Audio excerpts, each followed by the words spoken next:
Fala pessoal, seja bem-vindo mais uma vez à nossa plataforma de ensino eletricamente. Vou mostrar para vocês aqui agora uma apresentação das 10 aulas que teremos aqui agora no canal, que é uma sequência sobre sistema de controle aplicado à eletricidade. O que significa isso? É você estudar o comportamento de um circuito passivo, no caso aqui existe para passivo e para ativo. Só que a gente vai falar aqui as 10 aulas sobre o passivo, que seria o circuito RLC, série paralelo, RC, RL, entendeu? São componentes passivos, resistor, capacitor e indutor, certo? Então, aqui embaixo do vídeo, eu vou deixar um link para vocês na descrição sobre o meu canal do Telegram. Qual que é o intuito desse canal? O YouTube, infelizmente, não está entregando todos os vídeos para os inscritos aqui no canal. Às vezes é um vídeo que você está esperando, uma continuidade, e mesmo que você tenha o sininho ativado, o YouTube não está entregando para vocês. Então, tudo que eu postar aqui no YouTube, eu também vou postar lá no Telegram. Então, vocês vão ter acesso ao mesmo vídeo. Inclusive ao conteúdo, o arquivo, PDF, que eu ministro aqui, eu deixo lá para vocês baixarem, fazer o download deles. Beleza? Então, o que vai acontecer? Vou deixar lá para vocês. Então, vou mostrar para vocês aqui a aula 01, essa aula agora que eu estou falando com vocês. Eu vou mostrar para vocês como é que identifica um sistema de primeira e de segunda ordem. Beleza? E antes de eu começar a explicar isso, a aula 1, eu vou fazer aqui a ementa aqui de tudo que será apresentado nas 10 aulas. Na aula 2, a gente vai ver aqui a transformada de Laplace. A gente vai ver os conceitos, entender o que é um polo, o que é um zero, aplicar os polos e zeros no gráfico, converter do domínio do tempo para o domínio da frequência. O domínio da frequência é o próprio Laplace. Por que existe essa conversão? Porque os cálculos no domínio do tempo, eles são bem difíceis, são bem complexos para você fazer eles. Então é muito mais fácil de aprender quando você converte para o domínio da frequência, de Laplace, e depois só no final você passa para o domínio do tempo. Fica muito mais fácil assim, beleza? E a gente vai ver aqui, simplificação dos cálculos, desses cálculos aí. Na aula 3, vou descer aqui, a gente vai ver a transformada inversa. Quando a gente fala transformada inversa, já é aquela parte que ele já está no domínio da frequência e a gente passa para o domínio do tempo para poder ver como é que ficou a equação matemática daquele circuito. Não é circuito de cálculo de impedância, corrente, tensão, não. A gente vai ver aqui o comportamento de um circuito passivo no domínio do tempo. A gente vai ver os gráficos que eu vou mostrar para vocês aqui, que seriam esse aqui. Existem esses gráficos aqui, são 4. Vou mostrar aqui o primeiro. Ele é o marginalmente estável, subamortecido, amortecimento crítico e o superamortecido. O que é um marginalmente estável? Marginalmente estável significa que é uma equação do segundo grau, Você vai, normalmente quando a gente calcula por Bhaskara, a gente acha dois valores, de x1 e o valor de x2. O formato dos valores que a gente acha, ele é uma forma retangular, ou seja, ele tem a parte real e a parte imaginária, ou duas partes reais, que a gente consegue achar, beleza? Então assim, no marginalmente estável, que seria esse caso aqui, os polos que a gente vai achar, ele só tem apenas a parte imaginária, ele não tem a parte real. Ou ela é nula ou ela é igual a zero, que é a mesma coisa. Ele tem esse gráfico aqui, nesse formato aqui, uma senoide em cima do plano X, beleza? E essa senoide aqui, tu pode ver que ela é constante. O pico dela, todos os picos aqui são iguais. Então, ela só tem a parte imaginária. Quando a gente tem uma parte real, ela passa a amortecer, ou seja, passa a ter algumas quedas do pico. Então, quem é responsável pela parte real? É toda a carga resistiva. Pode ser um resistor, ou a resistência de um fio, a resistência de um componente, alguma coisa que gere uma resistência é responsável pela parte real, aqui do meu sinal. Repare aqui no subamortecido. Subamortecido, ele tem aqui um pico, depois ele vai caindo, aí sobe mais um pouco, cai e estabiliza aqui na sua constante. Quem é responsável por essa queda? Por essa queda aqui é a carga resistiva. Então, se você tem um circuito RC, quem é responsável é o resistor e a própria reatância, porque ela é um resistor, digamos assim. Por mais que ela seja imaginária, ela também tem uma parcela resistiva. Então no gráfico aqui você vê que os polos eles estão suspensos aqui na direção do eixo Y e também na parte do eixo X. Significa dizer que o subamortecido ele tem a parte real e a parte imaginária. Então os polos ele fica aqui correspondente no Y e no X. Por isso que ele tem essa queda aqui. Então esses dois primeiros aqui são a parte de segunda ordem, beleza? Os que eu vou mostrar aqui embaixo para vocês é o de primeira ordem. Eu já vou explicar para vocês o que é a primeira e o que é a segunda ordem. Aqui embaixo ó, a gente tem amortecimento crítico. Amortecimento crítico, quando você vai fazer os cálculos, ele tem os dois polos, né? Os dois polos iguais. Então você achou x1 e achou x2. Então os polos eles são iguais, o x1 igual ao x2.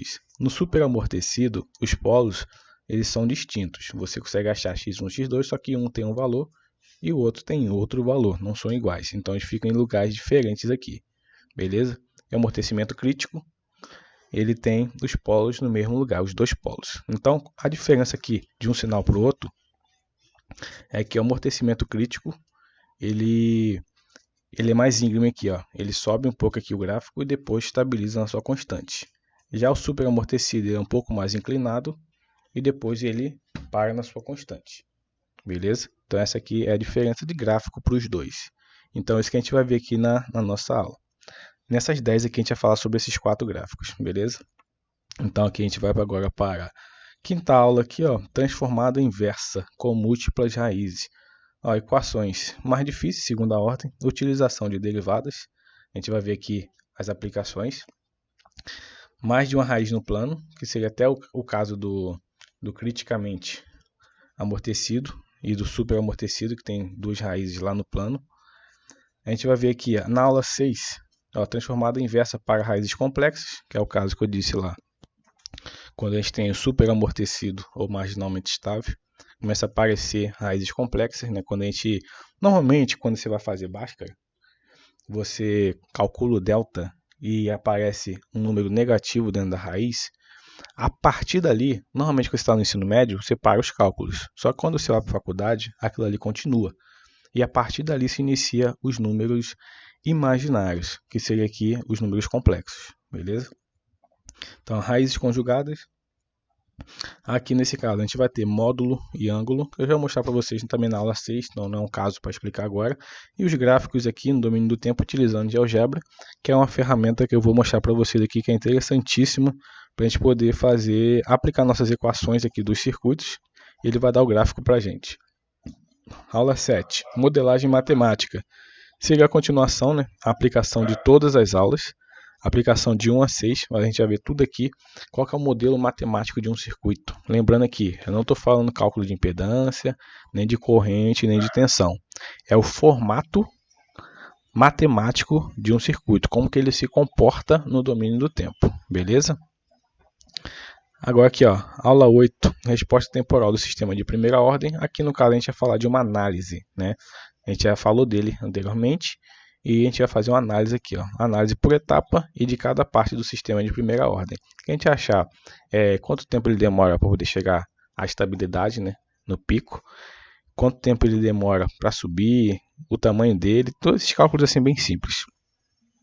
O 9 aqui, ó, resposta temporal do sistema de segunda ordem. A gente vai fazer a mesma coisa, só que agora a gente vai ver aqui ó, os 4 sinais que eu mostrei para vocês: superamortecido, criticamente, subamortecido e marginalmente estável. Na aula 10 aqui, equação detalhada do sistema subamortecido. O que a gente está fazendo na aula 8, aqui, na aula 8 a gente vai ver a análise de cada etapa de um sinal de primeira ordem. E aqui, na aula 9, a gente vai ver cada etapa do sinal subamortecido. Deixa eu descer aqui, na aula 9 não, na aula 10. Então a gente vai ver o tempo de subida é o tempo que ele leva para chegar no pico, o tempo de acomodação quando ele se estabiliza, o tempo de pico dele, a frequência de ressonância, o grau de amortecimento, que é chamado de zeta, que eu já vou explicar para você o que é. O zeta é o responsável por amortecimento, que seria a parte real do circuito, beleza? Então vamos ver aqui, ó. Vamos dar início aqui à nossa primeira aula. Aqui, ó, sistema de controle aplicado à eletricidade. A gente vai ver aqui a introdução. O conceito de polos e zeros é muito importante para a análise de projetos do sistema de controle, pois simplifica os cálculos de um sistema que é formado pela soma da resposta forçada e da resposta natural. Beleza? Deixa eu dar uma adiantada aqui, que aqui é um texto que vai ficar no arquivo para vocês fazerem download. Vamos aqui para as definições, para ficar mais claro aqui nossas aulas e também não ficar muito grande aqui o nosso vídeo. Ó, sistema estável. Os polos de um sistema de malha fechada estão no semiplano esquerdo. Aqui, ó, vou mostrar para vocês esse gráfico. Repara aqui o seguinte: o superamortecido ele tem os polos aqui, ó, S1 e S2. Ele está no lado esquerdo. Então isso significa que ele é um sistema estável. Se eu tiver um polo aqui no eixo X, né, no plano real, só que do lado direito ele é instável. E isso não é bom. Então o bom é que ele esteja aqui. Quando você for calcular Bhaskara e achar o x1 e x2, eles têm que ser negativos. Para eles estarem aqui do lado esquerdo, né, eles têm que ser negativos. Se eles forem positivos, eles vão aparecer aqui, ó, do lado direito do eixo x, e ele vai ser um sistema instável. Beleza? Então vamos aqui, ó. Assim, o sistema estável possui funções de transferência em malha fechada com polos apenas no semiplano esquerdo, que é o que eu mostrei para vocês.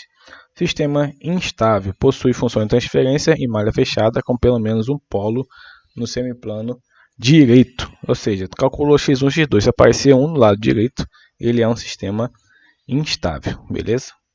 Sistema marginalmente estável, é aquele lá que não tem amortecimento, não tem a parte real. Possui função de transferência em malha fechada com apenas polos no eixo imaginário, com multiplicidade 1 e polo no semiplano esquerdo, que seria esse caso aqui, ó. Deixa eu subir aqui para mostrar o marginalmente estável, ó. Ele fica aqui com os polos no eixo Y, tanto positivo quanto negativo, que é por espelhamento, né? Eles são iguais, só que um é positivo e o outro negativo. Ele não fica na parte real. A parte real dele correspondente, se for ver aqui, ó, no meio, é zero. Então ele não tem. Então marginalmente estável fica aqui. Beleza? Então vamos dar seguimento. Ó, tipo de sistema. Tem sistema de primeira ordem e sistema de segunda ordem. Como é que você olha para um circuito e identifica? Vamos para o texto aqui. Ó. Eletricamente falando, é quando existe um circuito apenas com componente capaz de armazenar energia ou mais de um componente com a mesma característica, ou seja, dois capacitores ou dois indutores. Mas, aqui que é importante, ó, mas que se torne um através da associação. Vamos ver aqui embaixo.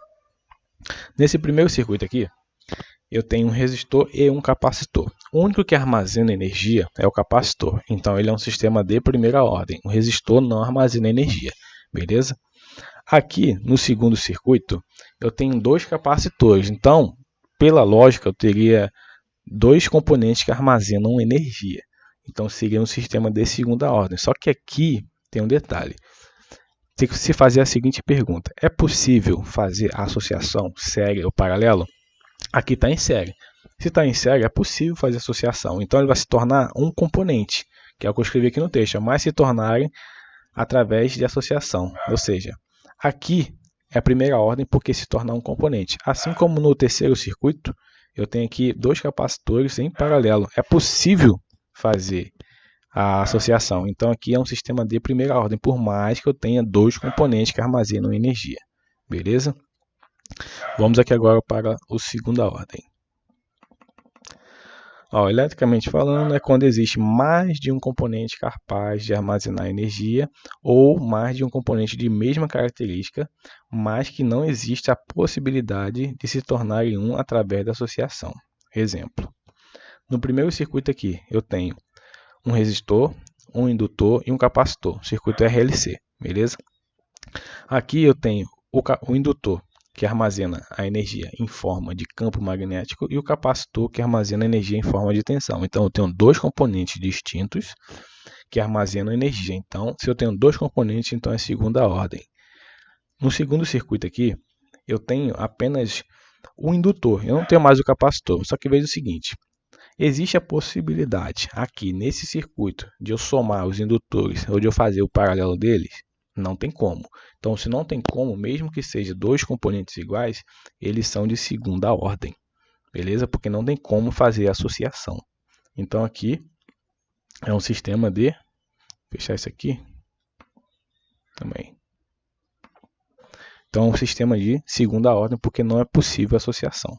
Beleza? Então, é assim que a gente identifica quem é de primeira ordem e quem é de segunda ordem. Beleza? Então, a nossa aula vai até aqui. Os cachorros do vizinho começaram a latir na hora que eu estou gravando. É isso aí. Se você gostou, deixa seu like aí. Forte abraço.